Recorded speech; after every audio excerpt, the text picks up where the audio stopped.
Hey, welcome back to the Kansas Flamingo Chef, and today I'm going to show you how I make chicken kebabs.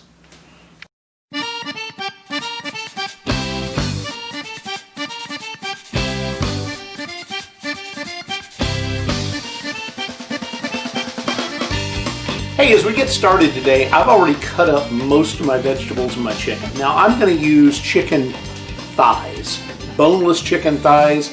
You can buy them frozen, skinless, boneless. And all I'm doing is cutting the fat off of them and just making little portions of chicken. So it looks something like this. Now I'm going to set these aside in a bowl and we're going to flavor and marinate them. In the meantime, I have cut up a bunch of vegetables. So in this bowl, we've got red and green peppers. I've got some yellow squash. I've got a little bit of zucchini. I've got some baby bella mushrooms, which are just portobellos that are smaller. Then I'm also going to cut up some garden fresh tomatoes, and I'm going to blanch some very small potatoes from the Little Potato Company and put those on the skewers as well. But let's start with marinating the meat. And for our meat marinade, what I'm going to do is I'm going to use the juice of a lemon. I'm going to use some Cavender's Greek seasoning. Still waiting on the phone call from Cavender's, by the way. Some Lee and Perrin's Worcestershire sauce. Let me say that word again, Worcestershire. Soy sauce, I've got the cheap kind here from Kroger. A little salt and pepper. Some hot sauce, I'm going to use Tabasco today. And some parsley. So we're going to start by juicing a lemon. You only probably need about a half of a lemon this big.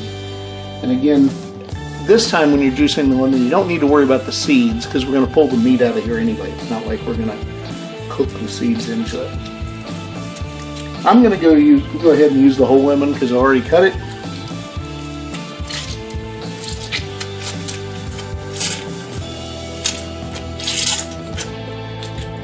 Okay. We're going to add a little Worcestershire. Doesn't take very much.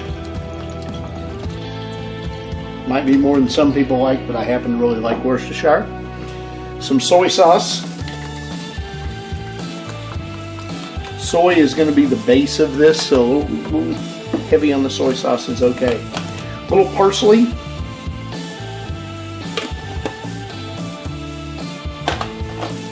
Some Greek seasoning.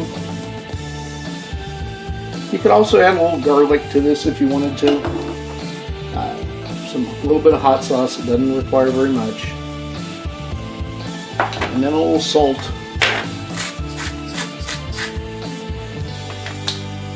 And last but not least, a little pepper.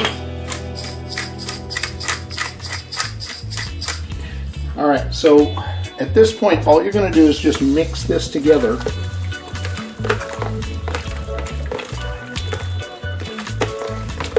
And let the chicken soak up some of the oils that are in that marinade. It's really all it needs. Now, if you want to add some other things to it, that's fine, but honestly, you really don't need anything else. Alright, so set this off to the side. We're going to blanch some potatoes, and we'll prepare the... Alright, so as far as blanching potatoes goes, these are... this is a big bag of them from Sam's. But this is from the Little Potato Company. If you've never seen these before, you can get them at most health food stores and a lot of grocery stores. They're just little potatoes. That's all it is, and they're really good. You can use them for a lot of things. But I'm going to put maybe a dozen of them in this water and just let them blanch. And there's two different kinds of potatoes in here. There's reds and goldens. So don't be picky. Just throw some in there. Enough to fill the bottom of the pan. So that'll work. Meanwhile, we're going to cut up these tomatoes and put them into our vegetables as well.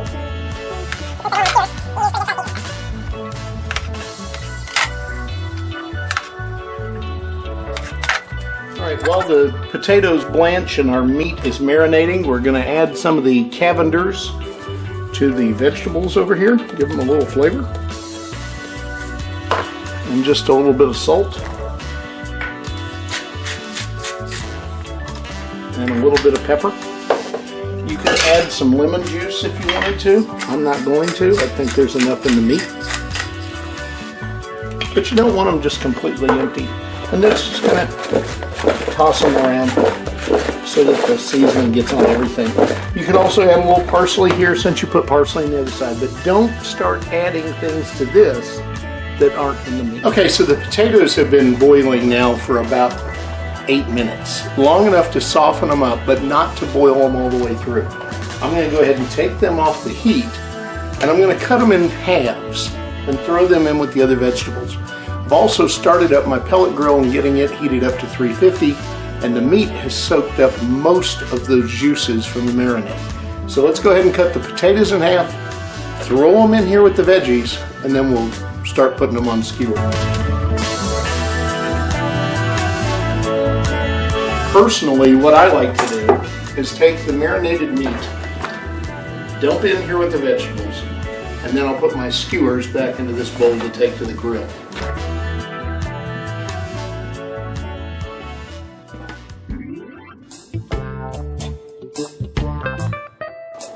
Okay, so our skewers are done. They're ready to go on the grill. Now, one thing I recommend is you spray a little bit of non-stick cooking spray over these because they will have a tendency with all of those vegetables to get stuck to your grill. Okay, so here we are out at the grill. It is currently at 360 degrees. Got a little hotter than I planned. That's okay. 350 to 400 is fine.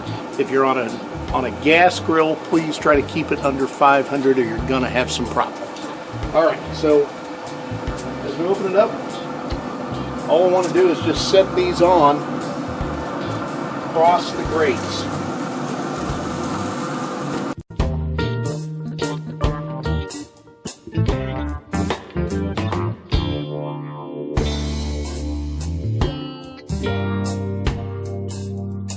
Now we're just going to let these cook until the chicken is done.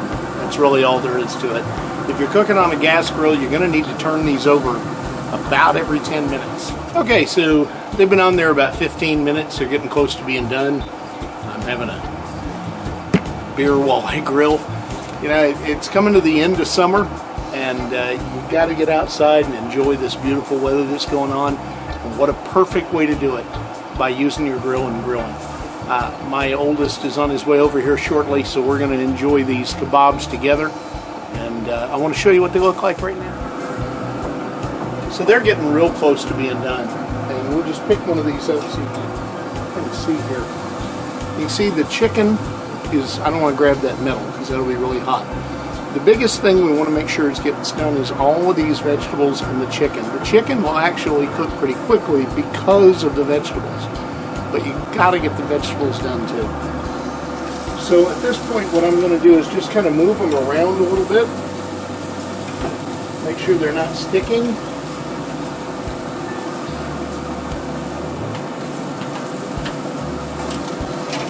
And see what the condition looks like, if there's anything that I need to make changes to.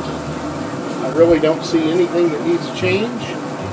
So we're just going to leave them alone for about another 10 to 15 minutes. All right, so we're at 30 minutes. It's happy time. It's time to take this stuff off the grill. So I'm not going to put them back in a bowl. I've got a big cast iron serving platter here. I'm just going to set those on here hot. If you want them to sizzle as you serve them, put this on a flat grill, let it warm up real good and put some oil on it, but I'm not doing that. It's just the two of us. All right. Now, from that angle, you probably can't tell, but let's see if we can zoom in for you.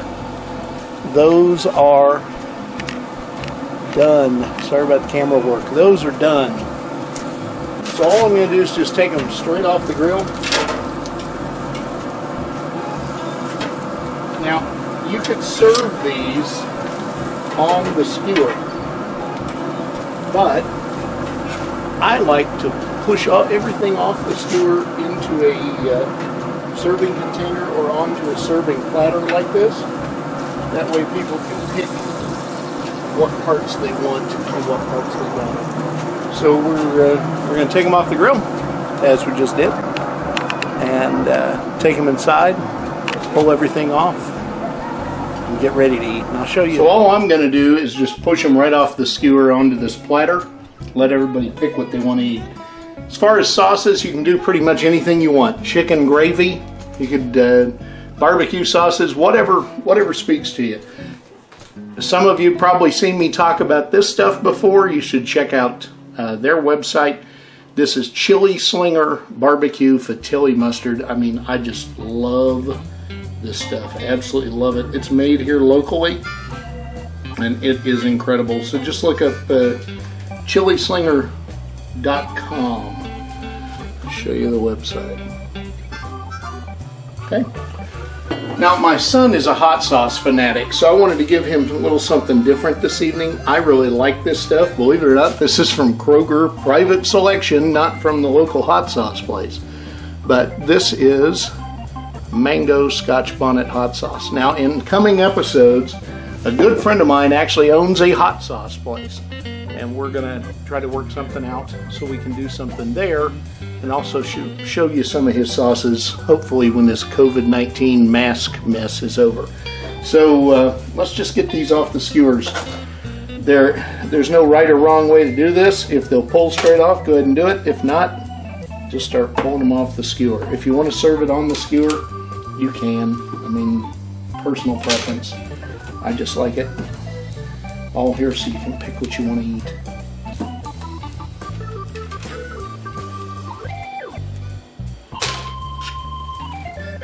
Especially if my son's girlfriend comes over, because she's a very picky eater. So there is a mountain of food ready to consume.